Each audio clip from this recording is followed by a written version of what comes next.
forgive me for talking about it again. This Biden speech was so over the top. Now, I know you heard it with the Outsiders this morning, and I played a bit of it for you tonight. Adam Creighton is the Washington correspondent for the Australian newspaper. Now, this isn't about whether you voted for Trump, didn't vote for Trump, like Trump, don't. Obviously, I like Trump. I've got a photo of the man behind him every night, right? But, Adam, to see the President of the United States with the G.I. Joes behind him and the blood red and the finger waving and all the rest, it was too much. But it was. According to the polls, it's going to work. It was. And look at it. Well, look, I think sadly it will work. I mean, I think the Democratic political strategists, the hardheads, have recommended a speech like this, which of course is completely contrary to what Biden promised in January, when in his first speech as president, he called for unity 9 times in his speech, which is the complete opposite, of course, of what he's doing now. But the reality is, both parties need to get the base out, so to speak, at the election. There's no compulsory voting here. And speeches like this are, at least in theory, very good for getting the Democratic base out to vote. And this comes after 10 weeks where the president's approval rating has been rising slightly. It's gone from 38% to 43% in about 6 weeks, which is a significant increase. It's still not high, but it's increased.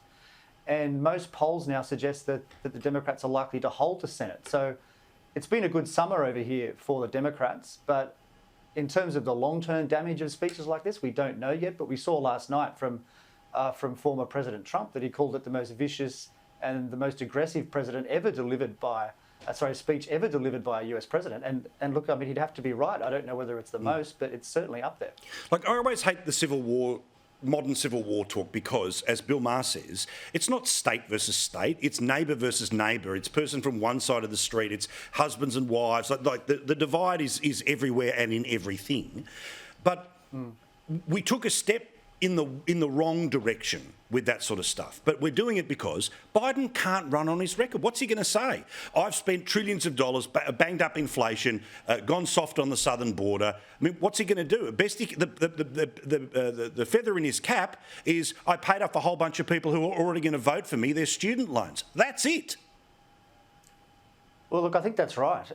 Look, the record isn't very good. The economic record's not fantastic. Of course, the jobless rate is very low, but that's the same in every country. The inflation rate in the US is much higher than in Australia, for instance, about 9% here compared to 6% back home. So that's making a lot of Americans a lot poorer, and that's what Republicans want to talk about. But unfortunately, they aren't able to talk about that so much at the moment because of the speech and, of course, the legal issues hanging over Mr. Trump. So they really need to get focused in the next 9 weeks if they're going to win these congressional midterms. But also, my suggestion is, and I'm very pro-Trump, right? And I'll cop it till the day I die because I am pro-Trump, right? But if he wants to win in 2024, stop talking about the last election. Only talk about the reality of what this government has become. Because if it becomes about all of the other stuff, then it makes the caricature that they build of him, and then it becomes orange man bad, saviours of democracy, as opposed to when I was running the show, the joint was cooking. When they're running the show, you can't afford to cook.